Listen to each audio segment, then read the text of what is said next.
अगले हफ्ते के रोज कमांडो इमरान और जिब्रान कमांडर गाजी को साथ लेकर निकल पड़े। कमांडर गाजी नीचे पहाड़ी की पक्की सड़क पर एक जगह छुप कर बैठ गया। इमरान और जिब्रान कमांडो की हैसियत से उसी जगह घात लगाकर बैठ गए जहां पहले वो मोतीराम ठेकेदार की शक्ल देखने के लिए बैठे थे। उन्होंने कच्ची पहाड़ी सड़क पर एक दो बड़े बड़े पत्थर लुढ़का कर सड़क के दरमियान डाल दिए। पत्थरों को देखकर ऐसा लगता था कि ये पत्थर इत्तेफाक से ऊपर से लुढ़क कर सड़क पर आ गए होंगे। दोनों के पास एक एक शॉटगन थी जो मैगजीन से भरी हुई थी। कमांडो इमरान ने मोतीराम को और जिब्रान ने उसके बॉडीगार्ड को ठिकाने लगाना था। उनके लिए ये कोई मुश्किल काम नहीं था। उनकी नजर दूर ऊपर पहाड़ी के गिर्द बल खाती सड़क पर लगी हुई थी। थोड़ी देर के बाद सड़क पर एक जीप नमूदार हुई। कमांडो इमरान ने जिब्रान से कहा, ये मोतीराम की जीप है। दोनों ने पोजीशनें संभाल ली। इमरान ने कहा, बॉडीगार्ड के टारगेट को तुमने गिराना है, मोतीराम को मैं गिराऊंगा। 10-15 मिनट के बाद मोतीराम ठेकेदार की जीप पहाड़ी के मोड़ को काट कर सड़क पर आ गई। जीप में बैठे दोनों आदमी इमरान और जिब्रान की शॉटगनों की जद में थे। कच्ची सड़क के दरमियान में पत्थर के करीब आकर जीप रुक गई। ठेकेदार मोतीराम ने बॉडीगार्ड से कहा, नीचे उतरकर पत्थर को हटाओ। ये जुमला ठेकेदार मोतीराम की जिंदगी का आखिरी जुमला था। जैसे ही बॉडीगार्ड गन सीट पर रखकर नीचे उतरने लगा, एक धमाका हुआ। उसके साथ ही दूसरा धमाका हुआ। कमांडो जिब्रान की शॉटगन ने बॉडीगार्ड को गिरा दिया था और कमांडो इमरान ने मोतीराम को उल्टा कर दिया था। दोनों की लाशें जीप में पड़ी थीं। इमरान और जिब्रान छलांग लगाकर नीचे सड़क पर आ गए। उन्होंने सड़क पर पड़े हुए पत्थर को नीचे लुढ़काया। मोतीराम की लाश को भी पिछली सीट पर डाल दिया और तेजी से जीप लेकर सड़क पर आगे निकल गए। उस कच्ची सड़क पर शाज़ नादिर ही कभी कोई आदमी गुजरता था। सड़क खाली और सुनसान थी। इमरान जीप को तेजी से चलाते हुए उस सड़क पर आ गया जहां उसने कमांडर गाजी को इंतजार करने को कहा था। जीप को देखकर कमांडर गाजी झाड़ियों में से बाहर निकल आया। उन्होंने लाशों को दरख्तों की सूखी टहनियों और झाड़ियों की शाखों से ढांप दिया और अपने खुफिया ठिकाने की तरफ रवाना हो गए। कमांडर गाजी उन्हें गाइड कर रहा था। उसे मालूम था कि किस पहाड़ी रास्ते से होकर अपनी जगह पर पहुंचना है। मुजाहिदीन की कमीनगाह पर आते ही तीनों जीप से उतर पड़े। कमांडर गाजी ने मुजाहिदीन से कहा, गाड़ी में 2 भारतीयों की लाशें पड़ी हैं। जीप घाटी में ले जाकर छुपा दो और लाशों को जला डालो। मोतीराम ठेकेदार 2 दिन जम्मू में रहता था। ये 2 दिन कमांडो इमरान और जिब्रान को खुफिया ठिकाने में रहकर बाज जरूरी तैयारियों में गुजारने थे। सबसे पहले उन्होंने 30 मुजाहिदीन को पूरी तरह मुसल्लाह करके तैयार किया। ये जांबाज मुजाहिदीन कमांडो का दस्ता था जो बाकायदा तरबियत याफ्ता था। उन्हें सिग्नल मिलने पर पहाड़ों के ऊपर वाले मोर्चे पर जाकर कब्जा करना था। कमांडो इमरान ने उन्हें नक्शा बनाकर दिखाया कि उन्हें किस जगह छुप कर बैठना होगा और पहाड़ी के ऊपर वाले भारतीय मोर्चे में धमाकों के बाद किस तरफ से ऊपर जाकर मोर्चों पर कब्जा करना होगा। कमांडर गाजी ने उनको गाइड करना था। हफ्ते और इतवार का दिन खुफिया ठिकाने पर गुजारने के बाद पीर को कमांडो इमरान और कमांडो जिब्रान को भारतीय एमुनिशन स्टोर के बेस की तरफ चल देना था। इतवार का दिन तैयारियों में गुजर गया। मोतीराम की जीप को साफ करके एक तरफ खड़ा कर दिया गया। कमांडो इमरान ने अपना हुलिया जम्मू के नौजवान हिंदू ठेकेदारों वाला बनाया। कमांडर गाजी ने इस सिलसिले में उसकी मदद की। इमरान ने मोतीराम के कजन जगदीश चंद्र के रूप में एमुनिशन स्टोर के बेस पर जाना था और कमांडो जिब्रान को अपना नौकर जाहिर करना था। जिब्रान का हिंदू नाम उसने बंसी रखा था। पीर को दोपहर के वक्त उन्हें अपने खतरनाक मिशन पर रवाना होना था। दोपहर तक वो हिंदू ठेकेदार के हुलिये में बिल्कुल तैयार हो चुके थे। दिया सिलाई की डिबिया के साइज के 6 इंतहाई ताकतवर मैग्नेट टाइम बम उनके पास थे। 3 बम इमरान ने और 3 बम जिब्रान ने अपने लिबास में छुपा कर रख लिए। एक छोटा मोबाइल वायरलेस फोन इमरान ने अपनी जेब में रखा हुआ था। इमरान को मालूम था कि उसे क्या करना है और बेस पर पहुंचते ही किस किस्म की अदाकारी करनी है, और उसने जिब्रान को भी बता दिया था कि बतौर बंसी नौकर के उसने किस तरह बात करनी है और क्या कुछ करना है। मिशन की कामयाबी यकीनी भी थी और गैर यकीनी भी। वहां पहुंचकर कुछ भी हो सकता था, मगर दोनों कमांडो हर किस्म की सूरत हाल का मुकाबला करने के लिए तैयार थे। जो मंसूबा उन्होंने तैयार किया था उसमें कई कमजोरियां और खामियां थीं। किसी भी वक्त उनका भांडा फूट सकता था, लेकिन इसके सिवा और कोई चाराकार भी नहीं था। यही एक तरीका रह गया था जिस पर अमल करते हुए वो पहाड़ी के ऊपर मोर्चे पर कब्जा कर सकते थे। या वो मोर्चों पर कब्जा करते और या वो दोनों भारतीय सिपाहियों की गोलियों का निशाना बन जाते। लेकिन एक बात का उन्होंने तहैया किया हुआ था कि कदम कदम पर बेहद एहतियात और अक्लमंदी और खुद एतमादी और हौसले से काम लेंगे। किसी हालत में भी घबराएंगे नहीं। वो इस मिशन से जिंदा वापस आने के ख्याल को पीछे ही छोड़कर जा रहे थे।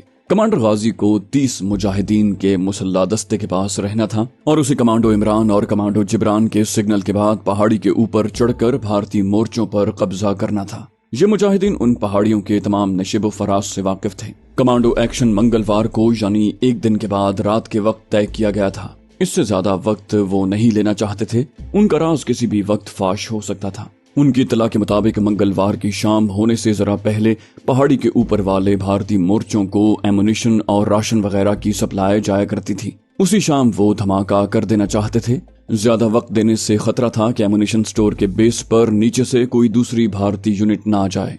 मंसूबा काफी उलझा हुआ था, मगर उस उलझे हुए मंसूबे में से ही दोनों कमांडो मुजाहिदों को कामयाबी का रास्ता निकालना था और जो कुछ करना था उन्हें बड़ी जल्दी कर डालना था। इस मंसूबे की खास और सबसे अहम बात यही थी कि जाते ही धमाके कर डालने थे।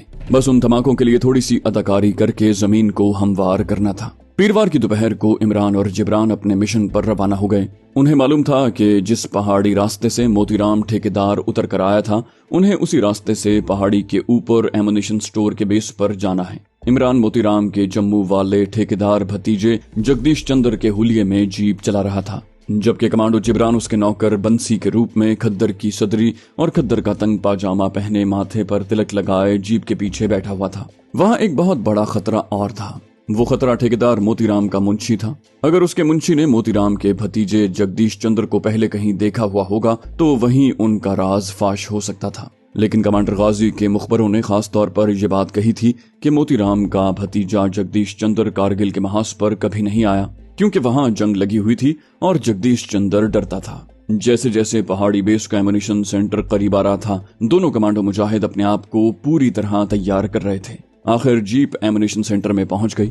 पहाड़ी की ढलान में पहाड़ी को काट कर काफी खुली जगह बना दी गई थी, जहां एक तरफ 15-20 खच्चर खड़े थे। एक बूढ़ा हिंदू लाला नौकर से खच्चरों को घास वगैरह डलवा रहा था। जैसे ही मोतीराम की जीप एमुनिशन स्टोर के बेस पर आकर रुकी, मुंशी जीप की तरफ दौड़ा, मगर वो जीप के पास आकर ठिठक सा गया, क्योंकि जीप में मोतीराम की जगह 2 अजनबी हिंदू बैठे थे।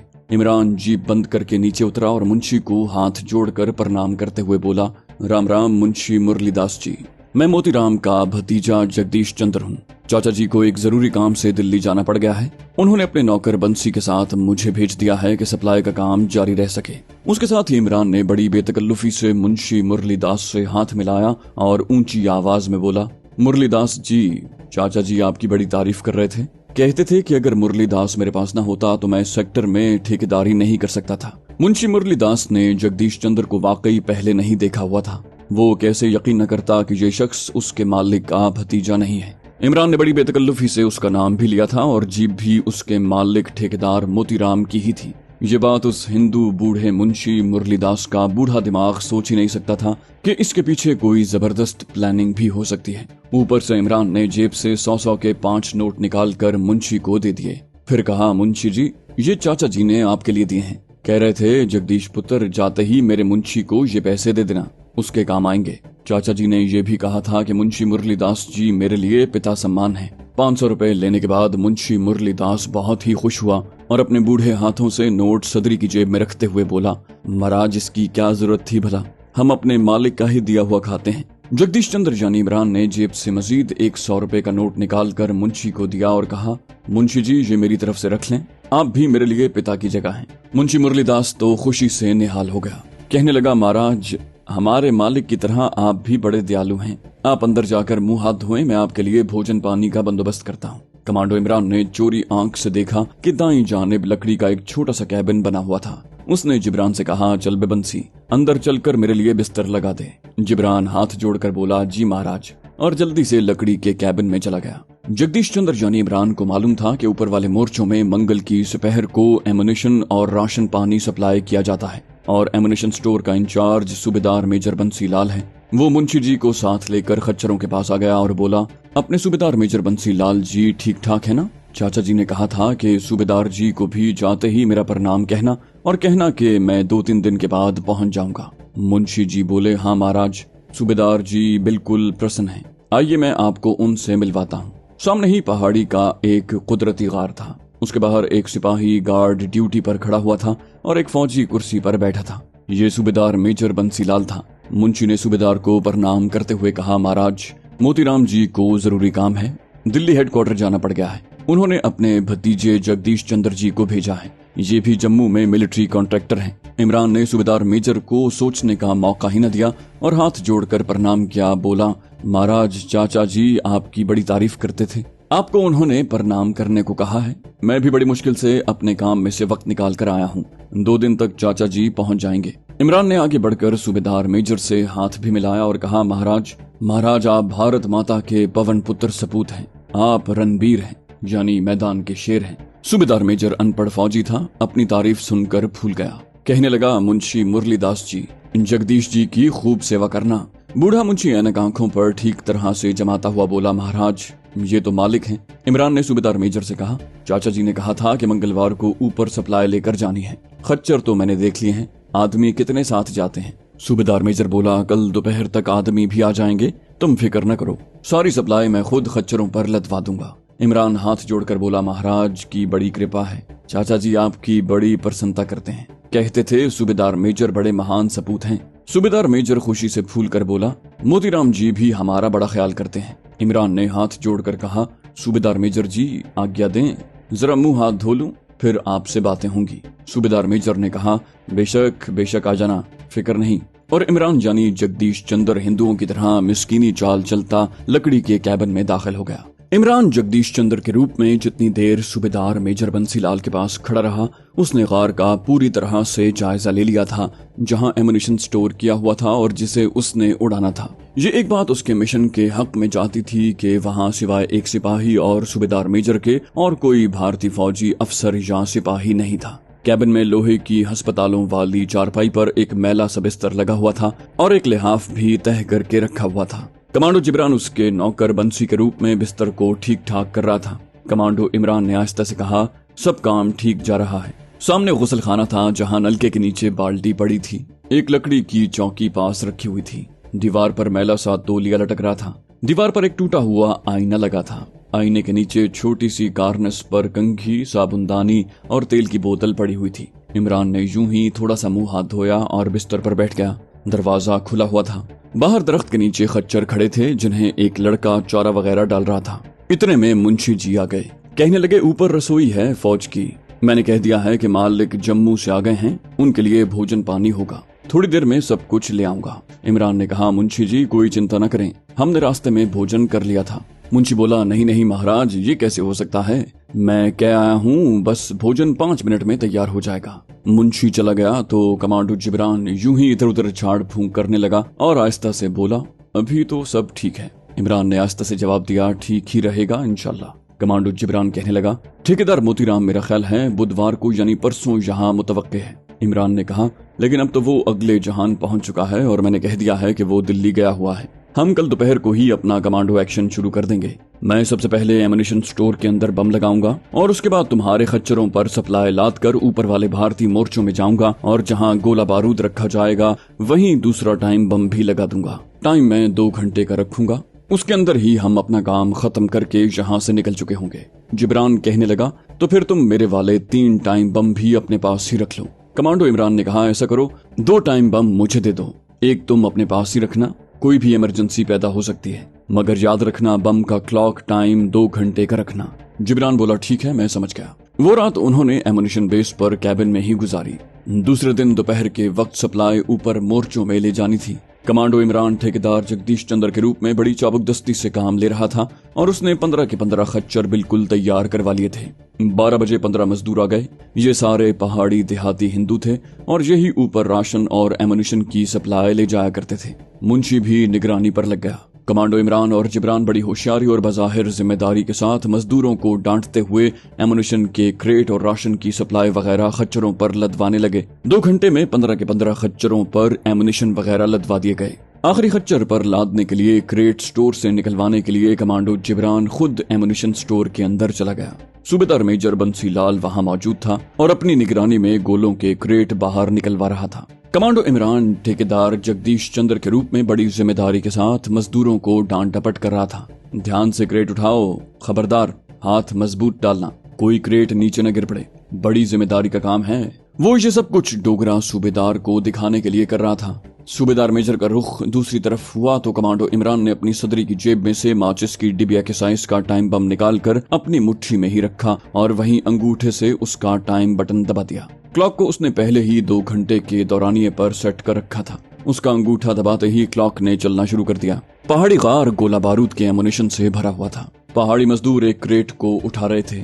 कमांडो इमरान ने उन्हें गुस्से से कहा, क्या कर रहे हो मूर्ख, क्रेट को नीचे से पकड़ो, पीछे हट जाओ। और इमरान खुद नीचे झुक गया। उसके साथ ही उसने टाइम बम की डिबिया पीछे गोला बारूद के क्रेटों के पीछे लगा दी। वहाँ थोड़ा थोड़ा अंधेरा था। ये काम उसने इतनी सफाई से किया कि कोई न देख सका। उसने नीचे हाथ डालकर क्रेट को उठाया और मजदूर के सर पर रख दिया। चलो अब ध्यान से बाहर ले चलो। बाहर कमांडो जिब्रान जगदीश चंद्र के नौकर के रूप में खच्चरों पर लदे हुए क्रेटों को मुंशी जी के साथ एक एक करके चेक कर रहा था। सूबेदार मेजर बंसीलाल करीब खड़ा उन सब की निगरानी कर रहा था। डोगरा गार्ड हवालदार भी अटेंशन खड़ा था। जिब्रान ने कहा, महाराज सप्लाई लादी जा चुकी है, चलो भगवान का नाम लेकर ऊपर चल पड़ो। मुंशी जी बोले, महाराज आप साथ क्यों जाते हैं, मैं जो हूँ। कमांडो इमरान ने कहा, नहीं नहीं मुंशी जी, आप हमारे लिए पिता सम्मान हैं, आप यहीं बैठे, मैं और मेरा नौकर सप्लाई के साथ जाएंगे। और दूसरे लम्हे कमांडो इमरान और कमांडो जिब्रान ठेकेदार जगदीश चंद्र और ठेकेदार के मुलाजिम के रूप में राशन और गोला बारूद के 15 खच्चरों को लेकर ऊपर मोर्चों की चढ़ाई पर जा रहे थे। कच्चा रास्ता पहाड़ी के गिर्द 3 चक्कर लगाने के बाद ऊपर मोर्चों तक जाता था। उन्हें ऊपर पहाड़ी के भारतीय मोर्चों तक पहुँचते पहुँचते आधा घंटा लग गया। ऊपर पहाड़ी पर कमांडो इमरान ने देखा कि मशीन गन्नों के मोर्चे थे। मोर्चों से पीछे 3 मार्टर तोपें लगी हुई थीं। भारतीय फौज के वहां 20-25 के करीब जवान मौजूद थे। उन्होंने सप्लाई के खच्चरों को देखा तो उनमें से किसी ने ऊंची आवाज में कहा, हवालदार मालूम करो सिगरेटों का राशन आया है कि नहीं। भारतीय फौज के वहां 20-25 के करीब जवान मौजूद थे। तो दोस्तों ये थी हमारी आज की एपिसोड। उम्मीद करते हैं आपको हमारी कहानी पसंद आई होगी। जाने से पहले इस वीडियो को लाइक कीजिए और शेयर करना मत भूलिए। कमेंट करके हमें बताइए कि आपको हमारी वीडियो कैसी लगी। और अगर अभी तक आपने इस चैनल को सब्सक्राइब नहीं किया तो इसे सब्सक्राइब कीजिए और बेल आइकन दबाकर ऑल नोटिफिकेशंस ऑन कर लीजिए।